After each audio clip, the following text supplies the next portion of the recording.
How many surgeries have you had totally? It's probably like, see, what I say, 13, see, 8 on my back, 3 on the hip, and 3 on the neck. This is Ronnie Coleman's catastrophic downfall. The bodybuilding king who dominated for 8 years, crushing 800-pound deadlifts, is now a broken man. 13 surgeries, wheelchair-bound, fighting to survive. His obsession destroyed everything. But how did this happen? And what nearly killed him in 2025? Let's get into it. The rise of a legend. In the summer of 1990, a young police officer named Ronnie Coleman walked into Metroflex Gym in Arlington, Texas, carrying nothing but his uniform and a simple desire for a free gym membership. Standing at 5'11" inches and weighing a modest 220 pounds, this accounting graduate from Grambling State University had no idea that he was about to embark on a journey that would forever change the landscape of professional bodybuilding. I never got into the sport to win the Olympia. I got into it just for a free membership to the gym. The story of Ronnie Coleman begins not with dreams of glory, but with financial necessity. After struggling for 2 years to find work as an accountant despite graduating cum laude with a degree in accounting, Coleman had taken a job at Domino's Pizza, where he was literally eating leftover pizza to survive.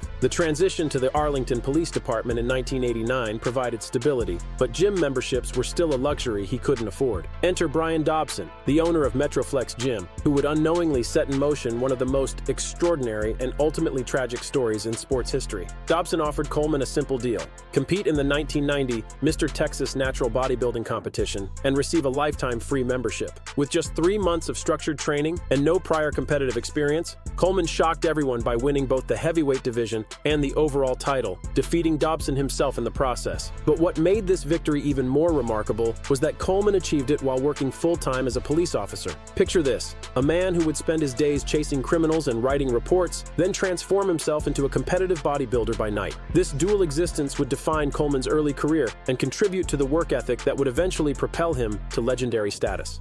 Look at that. Yeah, that's me in the 9th grade on the left, and that's me winning. The early 1990s were a period of learning and growing for Coleman. His professional debut came in 1991 after dominating the IFBB World Amateur Championships, but the road to the top was far from smooth. His first Mr. Olympia appearance in 1992 resulted in a disappointing 16th place finish. The following year, he didn't even qualify. These setbacks would have crushed a lesser man, but Coleman possessed something special: an unwavering determination coupled with an almost supernatural ability to lift impossibly heavy weights. What distinguished Coleman from his peers wasn't just his size or his dedication, it was his approach to training. While most bodybuilders focused on isolation exercises and moderate weights, Coleman brought a powerlifting mentality to bodybuilding. He was deadlifting and squatting 700 pounds without steroids, feats that were unheard of in the bodybuilding world of the early 1990s. Even when I was in high school, I was benching about 350. Almost 4, and I was squatting 5, over 5 in high school. So that's just always something that's been a part of you. Yes, always something that's been part of me. But perhaps the most remarkable aspect of Coleman's early journey was his humility and his genuine surprise at his own success. This wasn't a man driven by ego or a burning desire for fame. He never looked at himself in mirrors during training, relying instead on others to tell him how he looked. His motivation was pure: the love of lifting heavy weights and the satisfaction of pushing his body to its absolute limits. As the 1990s progressed, Coleman's physique began to transform in ways that defied conventional understanding. By 1995, he had claimed his first professional victory at the Canada Pro Cup, signaling his arrival among the sport's elite. But it was his training methodology that truly set him apart. While his competitors were performing sets of 12, 15 repetitions with moderate weights, Coleman was squatting and deadlifting with weights that powerlifters would respect. The gym became Coleman's sanctuary, a place where the stresses of police work melted away under the iron. Training 6 days a week in a modified push-pull leg split, his sessions would last 2-3 hours and include 20-30 sets per muscle group. This wasn't just dedication, this was obsession in its purest form. But even as Coleman's star was rising in the bodybuilding world, he maintained his commitment to law enforcement. The contrast was striking. By day, he was Officer Coleman, serving and protecting the citizens of Arlington. By night, he was transforming into something that seemed almost superhuman. His police uniforms had to be specially tailored from his first day on the job, as even his early physique was too large for standard issue gear. Even the police department, from day one, my uniforms were tailored, the first day on the job, because even when I started working for the police department, I had probably 22-inch arms already. The turning point in Coleman's career came in the mid-1990s when he made a decision that would forever alter the trajectory of his life. At age 30, influenced by fellow competitor Flex Wheeler, Coleman began using anabolic steroids. This wasn't a decision he took lightly. He spent considerable time researching and ensuring he had medical supervision, but it was a decision that would contribute to both his greatest triumphs and his ultimate downfall. The transformation that followed was nothing short of extraordinary. Coleman's physique began to take on dimensions that had never been seen before in competitive bodybuilding. His back development became legendary, his conditioning remained pristine, and his strength continued to climb to levels that seemed to defy the laws of physics. By 1997, he was placing fourth at the Mr. Olympia, serving notice that the old guard's days were numbered. The stage was set for 1998, the year that would change everything.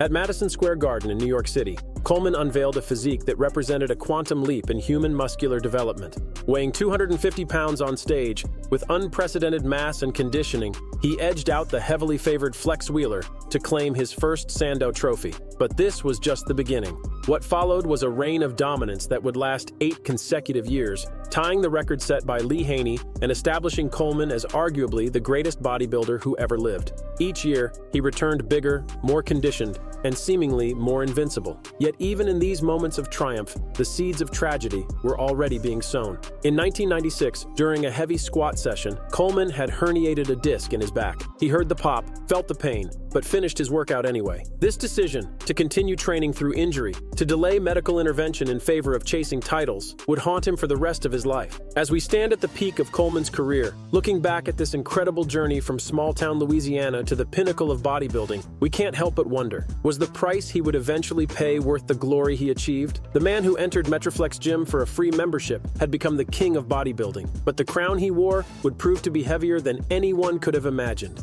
The price of greatness. The year 2003 marked the absolute zenith of Ronnie Coleman's dominance in professional bodybuilding. Standing on the Mr. Olympia stage at a competition weight of nearly 300 pounds with conditioning that defied belief, Coleman wasn't just winning competitions, he was redefining what the human body could achieve. But hidden beneath the glory and the accolades, a storm was brewing that would eventually consume everything he had built. To understand the magnitude of Coleman's achievements during this period, one must comprehend the sheer impossibility of what he was doing. His training sessions had become legendary spectacles that drew crowds to Metroflex Gym. Visitors would watch in awe as this man, who by day wrote traffic tickets and responded to domestic disturbances, would squat 800 pounds for multiple repetitions, deadlift similar weights, and perform leg presses with 2,300 pounds loaded onto the machine. These weren't just numbers on paper. They were real weights that bent bars and required custom-built equipment. Coleman actually had to purchase a specialized leg press machine because regular equipment couldn't handle the load he was demanding. When he first attempted to load 2,300 pounds on a standard leg press, the bar bent under the weight. The gym had to reinforce the equipment just to accommodate his training. But perhaps most remarkable of all was Coleman's mental approach to these superhuman feats. He visualized each lift weeks before attempting it, seeing himself completing the movement successfully in his mind before his body ever touched the weight. This wasn't just physical training, it was a form of psychological conditioning that allowed him to push beyond normal human limitations. The numbers themselves tell only part of the story. Coleman's training philosophy centered on the belief that massive weights were necessary for massive growth. While his competitors were content with moderate loads and higher repetitions, Coleman was moving weights that would have impressed powerlifters at the highest levels of competition. His bench press sessions routinely involved 500 pounds for multiple repetitions. His barbell rows were performed with 495 pounds. His squats and deadlifts regularly exceeded 800 pounds. The physical demands of this training regimen were matched only by the nutritional requirements necessary to fuel such massive growth. Coleman's daily diet consisted of 6 meals, each containing approximately 1 pound of lean protein. His mother cooked all of his meals throughout his competitive career, a logistical undertaking that required military-level precision and planning. The sheer volume of food was staggering, over 6,000 calories per day, with protein intake exceeding 600 grams. But it wasn't just the quantity of food that was remarkable. It was the dedication required to maintain such a regimen year after year. Coleman would wake up in the middle of the night to consume his prescribed meals, never missing a feeding regardless of his schedule or how he felt. This wasn't just dedication. It was a level of commitment that bordered on the obsessive. The physical transformation that resulted from this combination of extreme training and nutrition was unprecedented in the history of bodybuilding. At his peak, Coleman weighed 330 pounds in the off-season and could diet down to 296 pounds on stage while maintaining conditioning that approached 0.33% body fat. To put this in perspective, Most people begin to experience serious health complications when their body fat drops below 3 to 4%. Coleman was maintaining conditioning that was literally inhuman. Yet even as Coleman was achieving these seemingly impossible feats, warning signs were beginning to emerge. The 1996 disc herniation that he had chosen to ignore was slowly getting worse. The massive weights he was lifting were placing unprecedented stress on his spine, and the anabolic steroids that enabled his rapid recovery and enhanced strength were also affecting his connective tissues in ways that wouldn't become apparent for years. During his competitive peak, Coleman's training partners and gym members began to notice subtle changes. He would occasionally wince during certain movements. His warm-up periods became longer and more elaborate, but Coleman himself was either unaware of these changes or more likely chose to ignore them in pursuit of his goals. The psychological toll of maintaining such extreme standards was perhaps even more demanding than the physical requirements. Coleman's life became completely consumed by his training and preparation. He couldn't go to restaurants, couldn't attend social gatherings, couldn't deviate from his rigid schedule in any meaningful way. Every aspect of his existence was subordinated to the demands of competitive bodybuilding. The isolation was profound. While his family provided unwavering support, Coleman's social world had shrunk to the confines of his home, the police station, and Metroflex gym. The man who had once enjoyed the camaraderie of his fellow officers found himself increasingly alone with his obsession. But perhaps most telling was Coleman's own assessment of his condition during this period. Despite achieving conditioning that seemed to defy biological possibility, he never felt satisfied with his physique. He was constantly seeking improvement, constantly pushing for greater extremes. This perfectionist mindset, while driving him to unprecedented success, also blinded him to the mounting damage his body was sustaining. The medical interventions that would become necessary were still years away, but the groundwork for catastrophe was being laid with each training session. Every 800-pound squat, every 300-pound leg press, every brutal training session was adding to the accumulated damage. The same dedication and refusal to compromise that made Coleman great was also ensuring his eventual downfall. As we observe Coleman at the absolute peak of his powers, dominating competition after competition with a physique that seemed to come from another planet, we can't help but wonder, could he have achieved similar success with a more moderate approach? The question haunts the sport to this day, as Coleman's legacy serves as both inspiration and cautionary tale for aspiring bodybuilders worldwide. The king was at his throne, but the crown was already beginning to crack. The fall of a king. The end began not with a single catastrophic moment, but with a series of small compromises and delayed decisions that would cascade into a medical nightmare spanning decades. By 2007, after defending his Mr. Olympia title 8 consecutive times, Ronnie Coleman finally retired from competitive bodybuilding. But retirement, rather than bringing relief, would only reveal the true extent of the damage he had inflicted upon his body in pursuit of greatness. The 1996 disc herniation that Coleman had ignored for over a decade had finally reached a breaking point. By 2007, the pain had become so severe that he could barely walk 25 feet without experiencing excruciating discomfort. The man who had once squatted 800 pounds with ease now struggled to perform the most basic activities of daily living. His first surgery came in December 2007, a laminectomy on his L4-L5 discs. This was meant to be a simple procedure to relieve nerve pressure, but it marked the beginning of a medical odyssey that would consume the next decade and a half of Coleman's life. The initial surgery provided temporary relief, but complications arose almost immediately. What followed was a cascade of surgical interventions that reads like a medical horror story. By 2020, Coleman had undergone 13 major surgeries, 9 on his back,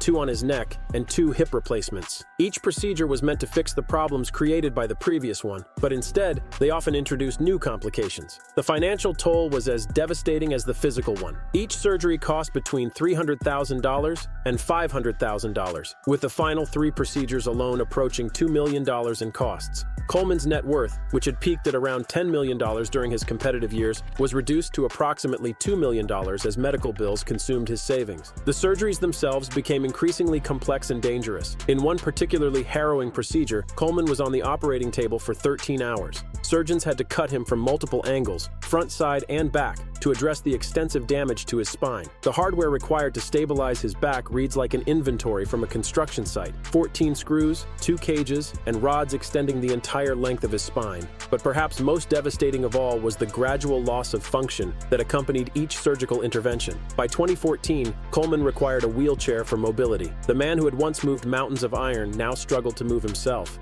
The irony was profound and heartbreaking. The very strength that had made him legendary had been sacrificed in a futile attempt to repair the damage it had caused. The psychological impact of this decline cannot be overstated. Coleman had built his entire identity around physical prowess and invincibility. To watch his body systematically fail despite the best medical intervention money could buy was a form of torture that went beyond physical pain. Yet throughout it all, he maintained an almost supernatural optimism and refused to express regret about the choices that had led to his condition. The medical complications were exacerbated by hardware failures that seemed to plague Coleman's surgeries. Screws would break, requiring emergency procedures to repair them. Scar tissue would form around the surgical sites, creating new pressure points and pain. The man who had once healed from the most brutal training sessions with superhuman speed now found his body unable to recover from even routine medical procedures. In 2019, during what was supposed to be a routine follow-up, X-rays revealed that 4 screws in Coleman's spine had broken. This discovery came just 2 weeks after another surgery, highlighting the ongoing instability of his condition. The broken hardware was causing nerve compression and needed immediate attention, but each intervention carried the risk of further complications. Perhaps most tragically, the very qualities that had made Coleman great,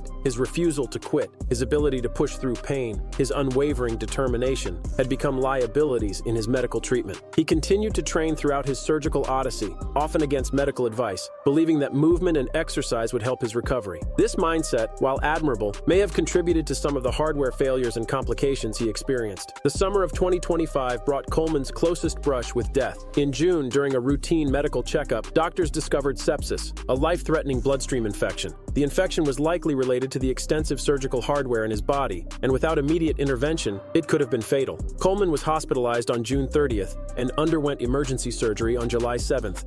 The procedure was successful, but the incident highlighted the ongoing vulnerabilities created by his extensive surgical history. His 13-year-old daughter was credited with potentially saving his life by recognizing the early symptoms and insisting that he seek medical attention. By August 2025, Coleman had returned to light training, posting videos of himself performing basic exercises with minimal weight. The contrast between these sessions and his legendary workouts of the past was stark, but they represented something perhaps more important than any personal record. They represented survival and resilience in the face of overwhelming adversity. Throughout this entire ordeal, Coleman's perspective has remained remarkably consistent. When asked about his biggest regret, he consistently responds that he wishes he had pushed even harder during his competitive years. Specifically, he regrets not performing more repetitions with the 800-pound squat that has become legendary in bodybuilding lore. This response reveals something profound about Coleman's character. Despite 13 surgeries, millions in medical bills, and the loss of basic mobility, he remains focused not on what he lost, but on what he might have achieved. His only regret is not training harder, not pushing further into the territory that ultimately destroyed his body.